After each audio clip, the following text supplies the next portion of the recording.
자, 아가서 이 부분은 아주 아름답습니다. 솔로몬이 술람미 여인에게 권유하는 아름다운 초청이에요. 나와 함께 가자.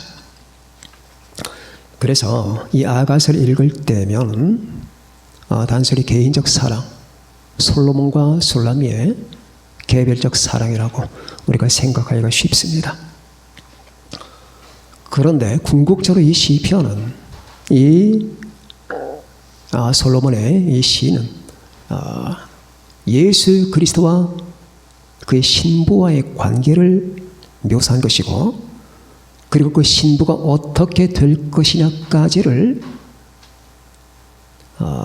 목표 삼은 거예요. 그러니까 이 시를 읽을 때에 단순히 어떤 정서적인 사랑, 감성적인 사랑으로만 이해할 게 아니라 하나님의 마음속에 감춰 있는 그 계획, 그리고 그 계획 속에 포함되어 있는 이 하나님의 교회, 예수 그리스도의 교회가 어떻게 될 것인가 하는 것에 대한 은밀한 아주 비밀스러운 가르침이 있는 겁니다. 자, 이 신랑 되신 분이 술람미 여인에게 이렇게 말합니다. 일어나라. 같이 가자. 그렇다면 그 반대 상황을 여러분과 제가 생각해야 되겠죠? 일어나지 않았거나 어딘가 숨어 있는 겁니다. 뭔가 저조한 상태로 지금 앉아있는 상태 속에 있는 바로 그 대상에게 지금 권면하고 촉구하는 겁니다. 일어나라. 나와 함께 가자. 겨울이 지났다. 비가 그치지 않았느냐. 지면에는 꽃이 피고 새가 노래할 때가 이르렀다. 자, 보아라. 너 낙심천만하고 마음이 상했고 뭔가 저조한 상태에 있는 자야. 보아라. 가자. 내가 지금 너에게 권유하는 게 아니냐. 내가 왔다. 무화과 나무는 푸른 열매가 익었고 포도나무는 꽃이 피었다. 보아라. 이게 무엇을 뜻하는 것인가?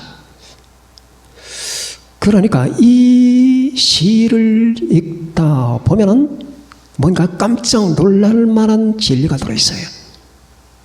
이게 뭐냐? 그러면은 술람미 여인이라고 하는 그 여인이 뭔가 낙심천만했거나 아니면 소심한 상태 속에서 숨어 있거나 아니면 뭔가 낙심한 상태 속에 실망한 상태로 뭔가 지금 침체되어 있거나 이 상황을 우리가 연상하게 되지요.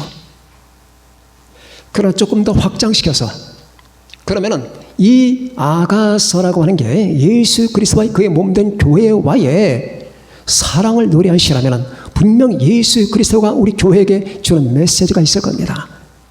근데 그 메시지 속에는 종말론적인 사상이 엿보이는 거예요. 종말론적인 사상입니다. 제가 이제 여러분들에게 이걸 말씀을 드립니다. 오늘 말씀의 제목은 이사갈 준비해라. 자, 우리 7월 한 달이 준비 아니면 대비였죠. 오늘도 이사갈 준비하자. 자, 이 말씀을 들으면서 여러분 다시 여러분에게 촉구합니다. 긴장 속에서 듣지 마시고, 언제나 제가 여러분에게 이 시대를 살아가는 사람들에게 두 가지 감각이 필요하다고 했죠. 자유, 경각심. 그렇죠? 자유와 경각심 두 가지 차원에서 듣습니다. 자유로우셔야 됩니다. 무한한 자유. 왜? 우리는 신랑의 품 안에 있는 겁니다. 예수 그리스도 안에 있잖아요. 구원 받았잖아요. 주님의 피가 여러분과 저의 죄를 씻었잖아요. 그리고 여러분과 저는 주님을 사랑하잖아요. 그러면은 자유로워야 됩니다. 그러나 지금 신랑이 말하잖아요. 일어나라. 그건 경각입니다. 일어날 때가 됐으니까 일어나라고 하는 거지. 잠잘 때 가서 신랑이 무지하게 일어나라 하지는 않을 거 아닙니까? 오늘 이 말씀을 중심으로 해서 생각해 봅시다. 왜 여러분과 제가 이사를 가야 되는 건가? 어디로 이사 갈 건가? 미국으로? 러시아로? 어디로 이사 간단 말이냐? 세상 사람이 들면 깜짝 놀랄 만한 공간 이동이 나와야 되겠죠. 그럼 오늘 왜 여러분과 제가 이사를 가야 되느냐? 그 당위성, 그것부터 말합니다. 왜 이사 가야 되느냐? 여기가 좋다. 여러분과 제가 사는 여기가 좋습니까? 정말로 저는 살면서 이 세상이 좋아서 팔짝팔짝 뛰는 사람도 봤어요.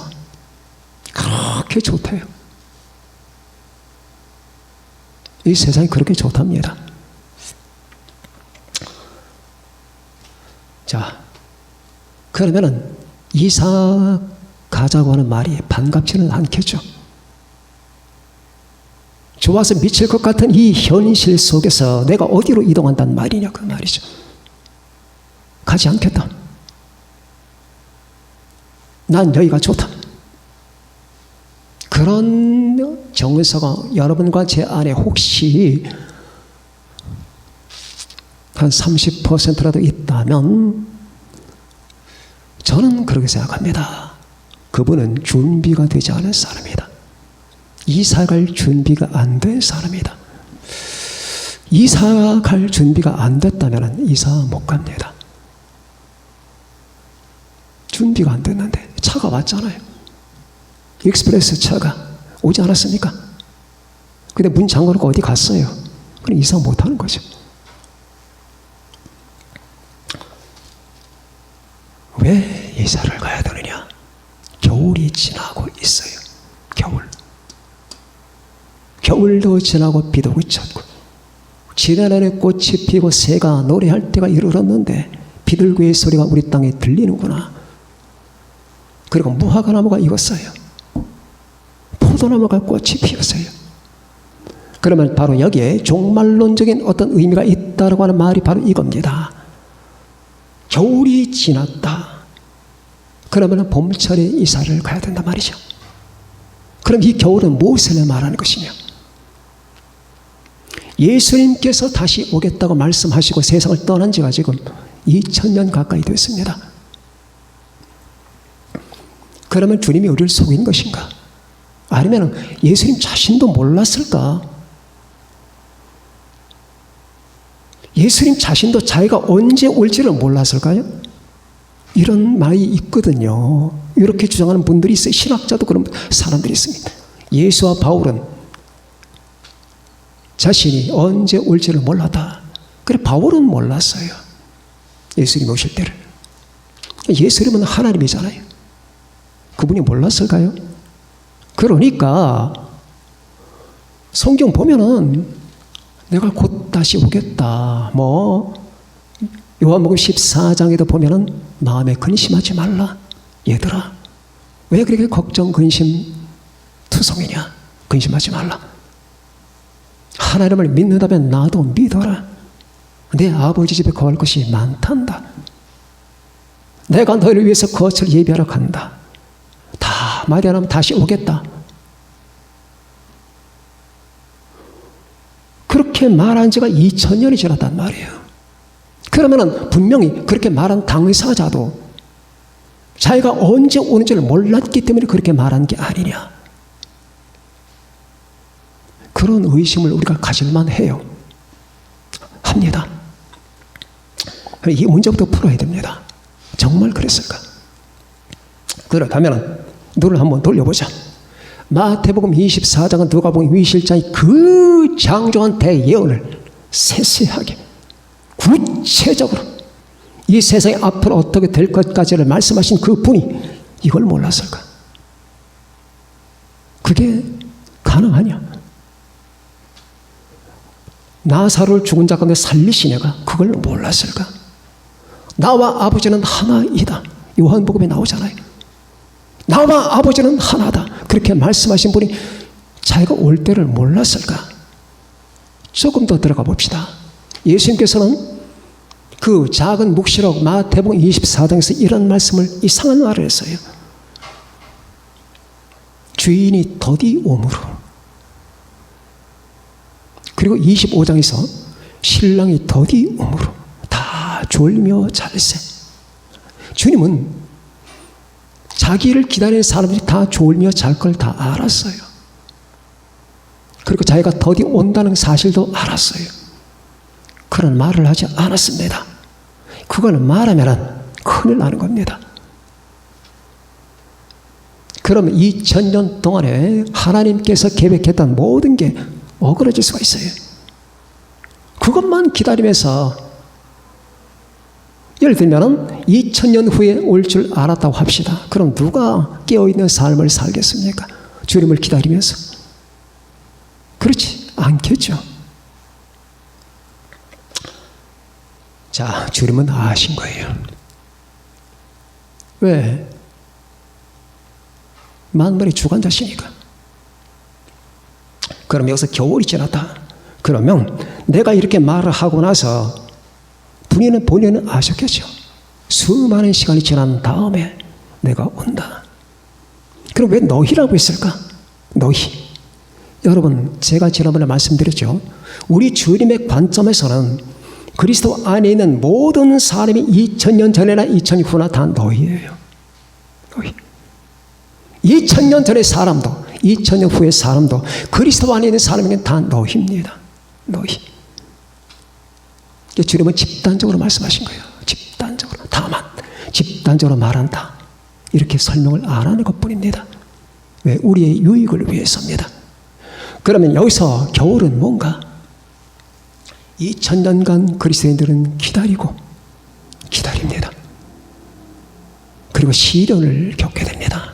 예수 믿는 사람은 어디서나 불이익을 받게 되고 항상 핍박도 받았고 많은 사람이 죽임을 당했고 슬픔을 겪었고 그때마다 주여 당신은 언제 오시나이까? 우리는 언제까지 당신을 기다려야 되는 겁니까? 당신의 약속은 언제 성취가 되는 겁니까? 하면서 성도들의 마음속에, 신자들의 마음속에 냉혹한 아픔이 깃들었었어요.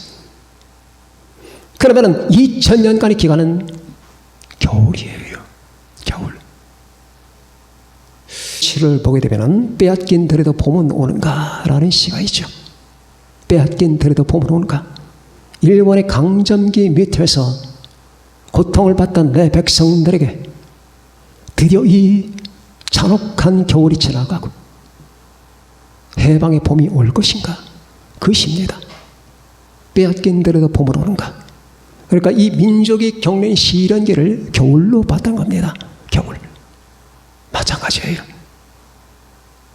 기나긴 혹한기, 시련과 시험의 기간을 겨울로 보는 겁니다. 겨울이 지나고 있는 겁니다.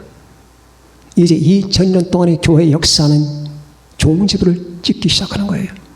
문이 닫힙니다. 마냥 우리 하나님이 기다리는 게 아니에요. 거짓말을 일삼는 분이 아닙니다. 하나님이 약속하셨고 약속은 성취되는 때가 있기 때문입니다.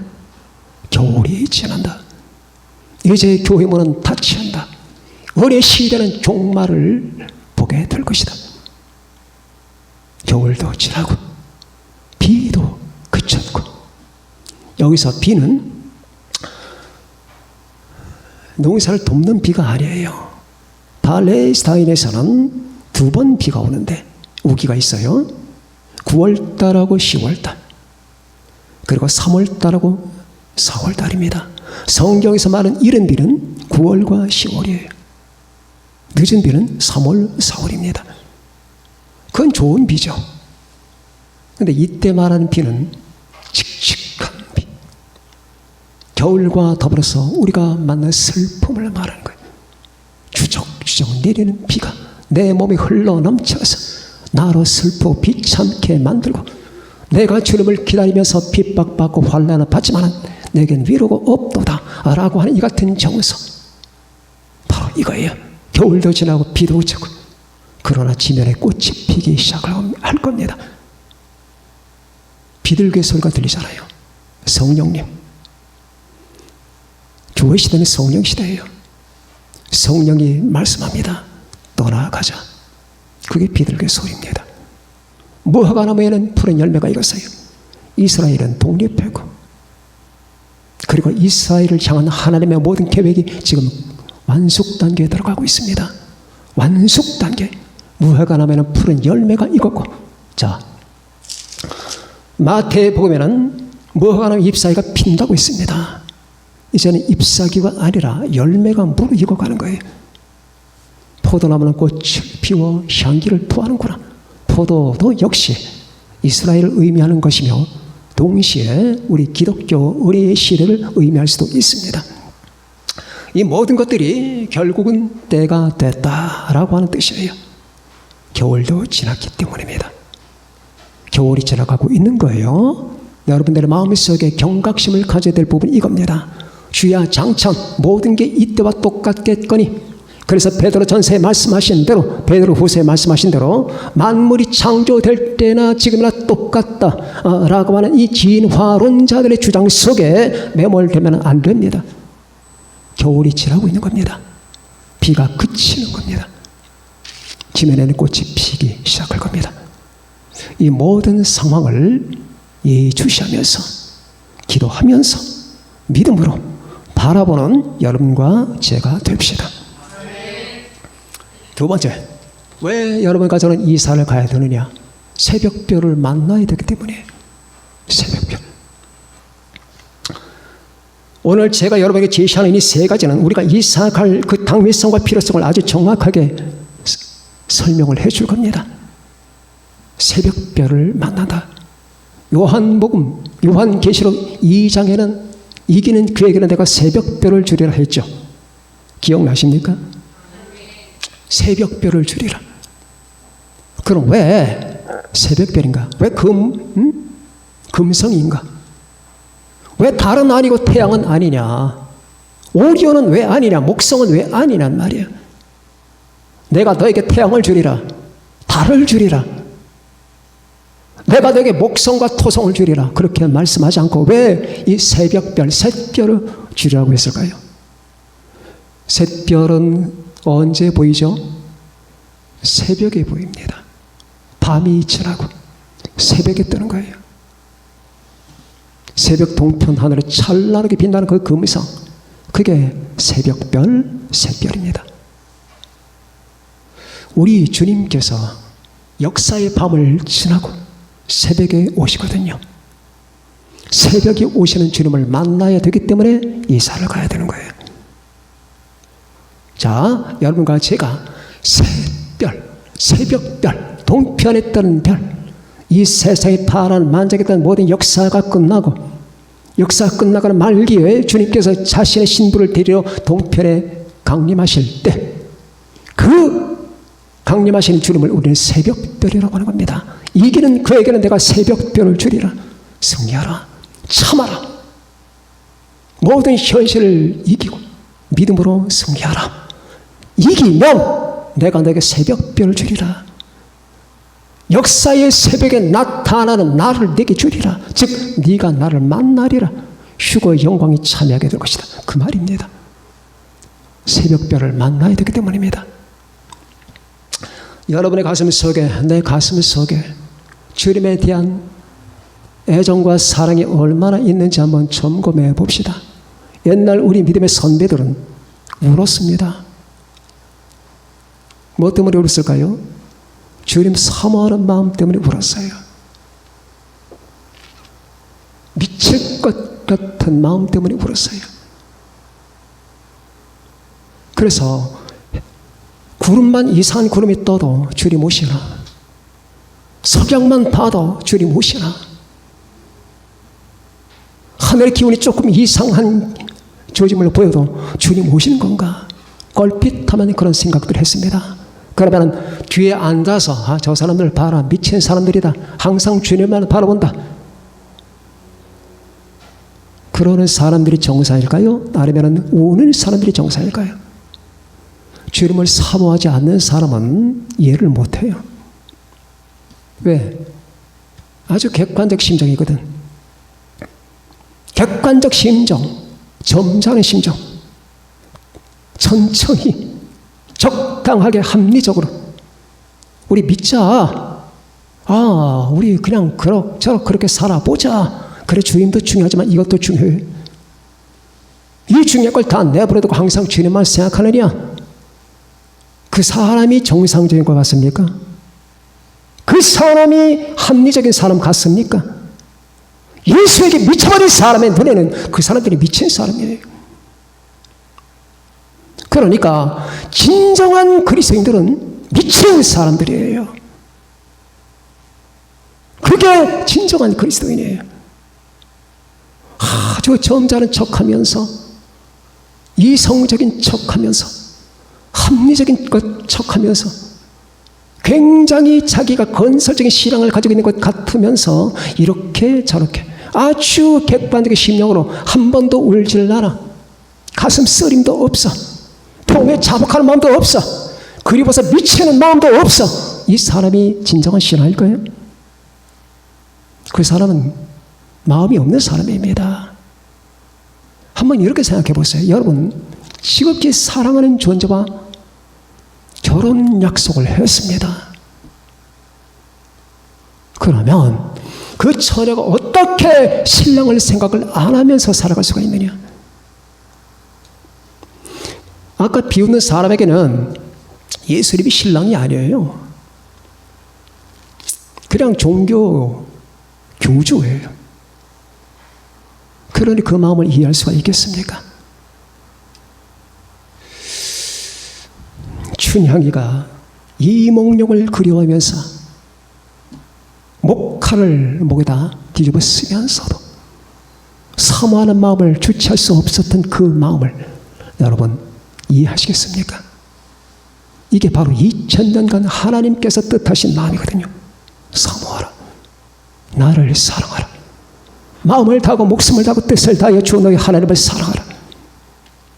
그래서 그 사람들은 끝없이 주님을 사모했고, 환경만 되면, 조건만 되면 주님의 오심을 사모했고, 구름만 이삭에게 떠도 주님이 오시는 건가? 그들은 경각심을 갖게 됐었습니다. 그럼 이 사람들이 미쳤을까요? 광신자들까요? 이 사람이 정상입니다. 자, 그랬던 그분을 만나야 되기 때문에, 새벽별을 만나야 되기 때문에 이사를 가는 겁니다. 세 번째, 이사야 26장 20절에 보면 이상한 말 한마디가 나옵니다. 내 백성아 갈지어다. 내 밀실로 들어가서 내 문을 닫고 분노가 지나기까지 숨을 지어다. 이게 무슨 말입니까? 누구에게 하시는 말씀입니까? 그러니까 예언 해석을 잘못하게 되면 황당해요. 그 예언은 그 예언에 적합한 대상과 환경이 있는 거예요. 그럼 이게 도대체 뭐냐고. 내 백성아 갈지어다. 내 밀실로 들어갈지어다. 그리고 문을 닫아라. 그리고 분노가 지나기까지 거기서 있어라. 이게 무슨 말이냐고요. 자, 밀실은 어디입니까? 새 예루살렘 성입니다. 분노는 뭡니까? 질년 대환란입니다. 내 백성은 누굽니까? 예수 그리스도 안에 있는 사람들입니다. 자, 이 땅에 많은 어려움을 겪으면서 많은 인내를 했던 이 하나님의 사람들, 그리스도의 사람들이 사람들의 핍박을 받고 시련 가운데 있으면서도 흔들림이 없이 주님을 믿었고 이제껏 왔습니다. 이렇게 지나왔던 그들 모든 사람들이 이제는 주님을 만날 때가 됐는데 이 세계는 이제 무서운 바람이 불기 시작하는 겁니다. 하나님이 오랫동안 참으셨기 때문입니다. 지금 이 세상의 모든 죄악은 너무나도 가증합니다. 여러분, 제가 말씀드렸죠. 이 세상이 지금 행하는 그 모든 죄악들은 절대 악입니다. 사람이 범하는 악이 아닙니다. 사람이 범하는 악이 아니라 사탄적인 악입니다. 어떻게 사랑의 하나님, 진리의 하나님을 놔두고 인간이 하나님을 사탄을 섬길 수가 있겠습니까? 예수님을 놔두고 어떻게 적그리스도를 자기의 그리스도라고 얘기합니까? 실제로 수많은 아이들이 사라집니다. 그 많은 아이들이 결국 사탄에게 제물로 드려지는 바로 그러한 상황입니다. 얼마나 많은 사람이 하나님을 대적합니까? 지금 미국에서 어떤 주에서 이런 법이 통과됐습니다. 3사람 이상의 남녀가 모이면 부부가 된다. 괜찮다. 한 사람의 여자와 2사람의 남자가 같이 살아도 되는 거고, 한 여자와 3사람의 남자가 같이 살아도 된다. 3사람 이상의 성인단 모이면 부부 가능하다. 그의 법이 통과가 되어버리고 말았습니다. 이거는 얼마나 하나님을 대적하는 겁니까? 하나님의 뜻은 남자 하나, 여자 하나입니다. 자, 요 조그만 예지요. 그런데 그런 것을 광고할 때는 마치 그것이 관용인 양, 그렇게 하는 것이 한 사람이 한 사람과 살아가는 것이 잘못된 것이냐, 그렇게 여러분 포장을 하고 노출시키는 것은 하나님께 대한 대적입니다. 자, 이건 아무것도 아니죠. 동성연애는 어떻습니까? 하나님을 대적하는 거 아니겠습니까? 하나님께서 우리에게 명하신 그 모든 창조와 정상적 질서를 갖다가 나는 부정합니다. 하나님이여 저리 꺼지세요. 당신의 법을 내가 왜 따라야 되는데요? 나는 내 멋대로 산다니까요. 나 여자 필요 없어요. 남자와 같이 살겠습니다. 왜 당신이 간섭하는데요? 하면서 여러분 이를 악물고 침을 튀겨대면서 사람들은 하나님을 대적합니다. 그것이 전 세계화되고 퍼지고 있습니다. 자, 그리고 인간이 범하는 그 모든 악한 행동들은 도를 넘었습니다. 그렇지 않습니까? 이제 살인은 문제도 아닙니다. 문제도 아닙니다. 여러분, 하나님은 모든 백성들을 다 퍼져 살게 만들었습니다. 퍼져 살아야지 퍼진 곳곳마다 하나님의 복음이 들어가고 하나님의 영광을 나타내게 됩니다. 그런데 이 세계는 하나님의 뜻에 도전합니다. 그래서 단일 세계 정부를 만들려고 합니다. 전 세계를 하나로. 여러분, 산발의자 계획이라는 게 있습니다. 산발의자, 단일 정부, 단일 종교, 단일 경제입니다. 이게 산발의자 계획이라고 하는 거예요. 모든 세계를 하나의 정부로 만들자. 모든 경제를 하나의 통화로 만들자. 모든 종교를 하나로 만들자. 이걸 만드는 세계는 곧바로 세상의 종말입니다. 진행되고 한참 진행됐습니다. 완성 단계입니다. 이것은 인간이 얼마나 하나님을 대적하는 징조로 우리가 알 수가 있지 않습니까? 왜 그렇게 이를 악물고 하나님께 대적을 할까요? 왜 그렇게 대적할까요? 여러분, 하나님을 증오하고 모든 백성 수많은 사람들이 하나님께 바벨탑 시대처럼 하나님께 반란을 일으키는 이 악물고 하는 이 반란. 자, 하나님은 그걸 다 참으셨습니다. 다 참으셨습니다. 그리고 정치, 경제, 문화를 보십시다. 모든 문화가 귀신 문화예요. 전 세계가 여러분 귀신 문화의 도배가 됐습니다. 하는 짓들이 귀신 문화예요. K-팝, 그리고 모든 그 음악 공연 같은 데서 여러분 사탄 숭배가 공공연하게 들어갑니다. 옛날에는 그걸 부끄러워했고 숨겨서 했습니다. 그러나 이제는 그렇지 않습니다. 공공연하게. 지난번에 제가 말씀을 드렸지만 우리나라 유명한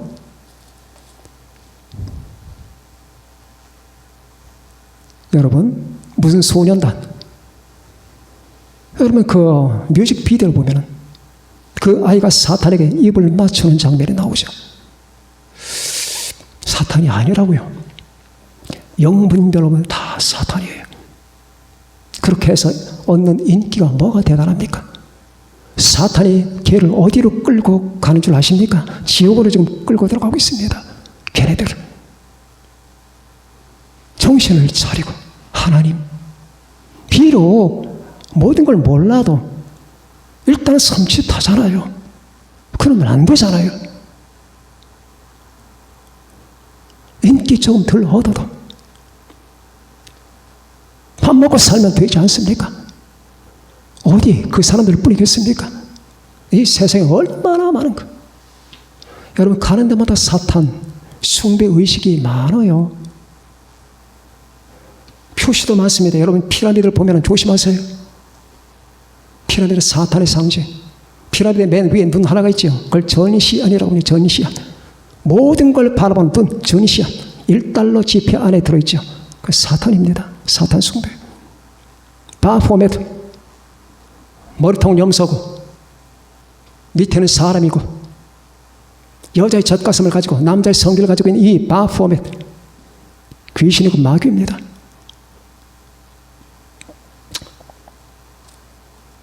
그리고 개 모양의 손가락질. 개 모양의 손가락질하고 마귀입니다. 눈 하나 가리는 가수들의 그 모든 매너들이죠. 눈 하나 가리는 거. 왜 눈? 마귀입니다. 이런 걸 공공연하게 해요. 지금 이 문화 속에 너무나 많이 젖어 있기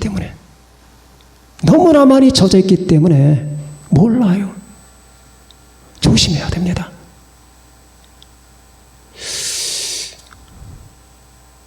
자, 이렇게 사람들이 진리와 사랑의 하나님을 떠나고 예수님을 떠나고 나를 위하여 십자가에 죽으신 그 하나님의 독생자 예수님을 믿기를 거부하면서 이를 악물고 침을 튀겨가면서 이렇게 마귀를 숭배하고 하나님을 대적하는 이것을 하나님이 지금 참고 계신 거예요.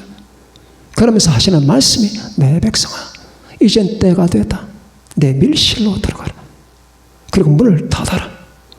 내 분노가 지날 때까지 거기에 있을지어다. 이것은 곧 우리가 신랑을 만난다는 얘기고 그 밀실이 어디입니까? 이사 가는 겁니다. 우리는 밀실로 가는 거예요. 여러분과 제가 하나님께서 예수님께서 말하신 그 밀실로 가는 겁니다. 어디로 이사 가느냐? 미국으로? 러시아로? 아닙니다. 밀실로 가는 겁니다. 우리 주님께서 말씀했던 내가 너희를 위해서 거처를 예비하러 가노니 가서 너희를 위하여 거처를 예비하면 내가 다시 와서 너희를 내게로 영접하여라고 했던 그 거처 신부가 사랑을 나누는 그 밀실로 우리가 들어가는 겁니다. 그래서 이런 모든 때가 다 무르익었기 때문에 결국은 이사라고 하는 역사가 맺어질 것이다. 우리는 하나님의 약속을 믿습니다. 여러분과 제가 이사 갈 때가 언젠가 그리고 가까이 온다는 사실에 대한 인지를 가지고 항상 조심해야 됩니다. 예수 그리스도 안에서는 자유입니다. 그리스도께서 나를 자유롭게 했으니 다시는 종의 멍에를 매지 말라. 그 말씀도 맞습니다. 그러나 항상 깨어 기도하라. 그 말씀도 맞습니다. 이 두 가지 감각을 다 가지고 있어야 됩니다. 여러분, 이 7월달 여러분과 저는 왜 이 세상 흘러가는 모든 그 움직임과 사조를 영적인 안목으로 판단하고 인식하면서 이제 주께서 말씀하신 그 모든 것들이 하나씩 이루어지는 때가 됐다는 것. 겨울이 지난다. 샛별이 뜬다. 하나님의 백성들은 들어갈 밀실이 있다. 이 세 가지 사실을 기억하면서 마음속에 준비해야 됩니다. 준비해야 됩니다. 마음속에 준비하셔야 됩니다. 여러분, 한 가지 꼭 기억해 둘겠습니다. 제가 드리는 말씀이 안 믿어지면 큰일 납니다. 하찮게 여기면 안 됩니다. 큰일 납니다. 항상 오늘 이 말씀을 기억하면서 이사 갈 준비를 항상 언제 갈지는 몰라요. 언제 갈지는 모르지만 그러나 이사를 준비하라고 했을 때는 그게 가까운 일이기 때문에 준비하라는 거지. 앞으로 10년 후에 20년 후에 그렇게 일어날 거라면 우리가 집을 이사 가는데 말입니다. 이 집을 여러분의 집을 이사 가는데 10년, 20년, 30년 이사 가면 그 사람이 이삿짐 준비 싸겠습니까? 그렇지 않은 것처럼 여러분 이사 갈 준비하라고 하는 것은 우리 주님의 강림이 곧 다가온다는 사실을 말하는 거니까 항상 마음속에 예수 그리스도 안에서의 참된 자유를 잊지 말고 항상 성령 충만하시고 기도 생활하시고 주님의 인도하심을 따르면서 그러나 항상 경각심을 갖고 살아가는 여러분과 제가 되시기를 바랍니다. 기도하십시다.